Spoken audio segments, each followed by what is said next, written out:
2 Samuel 11.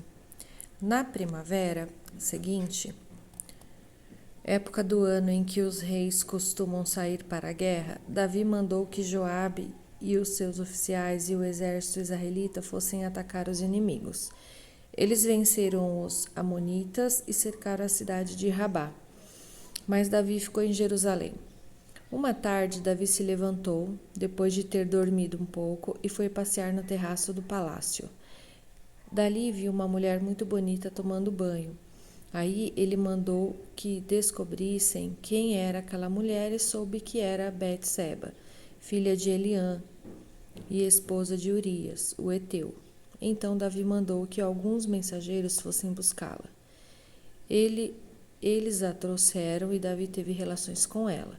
Betseba tinha justamente terminado o seu ritual mensal de purificação. Ela voltou para casa e depois descobriu que estava grávida e mandou um recado a Davi contando isso. Davi mandou então esta mensagem a Joabe: mande que Urias, o heteu, venha falar comigo. E Joabe obedeceu. Quando Urias chegou, Davi perguntou a ele se Joabe e as tropas estavam bem e como estavam indo à guerra. Depois disse a Urias: vá para casa e descanse um pouco. Urias saiu e Davi o mandou levar um presente à casa dele. Mas Urias não foi para casa. Em vez disso, dormiu no portão do palácio junto com os guardas do rei.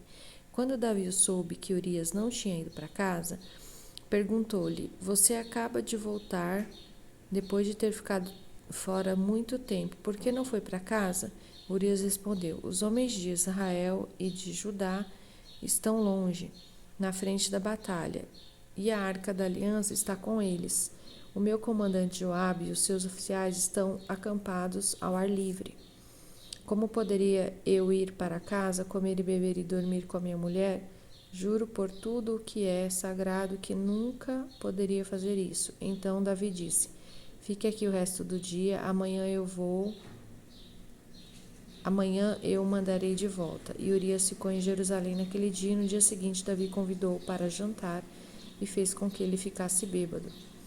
Mesmo assim, Urias não foi para casa naquela noite. Em vez disso, dormiu no seu cobertor, no quarto da guarda do palácio. Na manhã seguinte, Davi escreveu uma carta a Joabe e a mandou por Urias.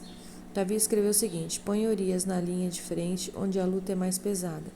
Depois se retire e deixe que ele seja morto. Por isso, enquanto estava cercando a cidade, Joabe mandou Urias para um lugar onde sabia que o inimigo estava mais forte. As tropas inimigas saíram da cidade, lutaram contra as forças de Joabe e mataram os oficiais de Davi. E Urias também foi morto. Então Joabe mandou a Davi notícias da batalha. Ele disse ao mensageiro o seguinte: se depois que você contar ao rei tudo sobre a batalha, ele ficar zangado e perguntar: por que vocês chegaram tão perto da cidade para lutar com eles?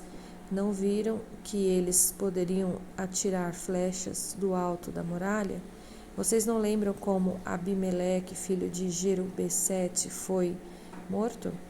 Foi na cidade de Tebes, onde uma mulher atirou de cima da muralha uma pedra de moinho e o matou. Então por que vocês chegaram tão perto da muralha? Se o rei perguntar isso, responda: Urias, seu oficial, foi morto. Então o mensageiro foi e disse a Davi o que Joabe tinha mandado. O mensageiro disse assim: os inimigos eram mais fortes do que nós e saíram para fora da cidade para lutarem em campos abertos. Mas nós os forçamos a voltar para o portão da cidade. Então eles atiraram flechas do alto da muralha contra nós, e alguns dos seus oficiais foram mortos. E o seu oficial, Urias, também morreu. Davi respondeu ao mensageiro: anime Joabe e diga-lhe que não fique preocupado, pois numa batalha nunca se sabe quem vai morrer. Diga-lhe que ataque com mais força até conquistar a cidade. Betseba soube que o marido tinha morrido e chorou por ele. Depois que passou o tempo de luto, Davi mandou trazê-la para o palácio. Ela se tornou sua esposa e lhe deu um filho. Mas o Senhor não gostou do que Davi tinha feito.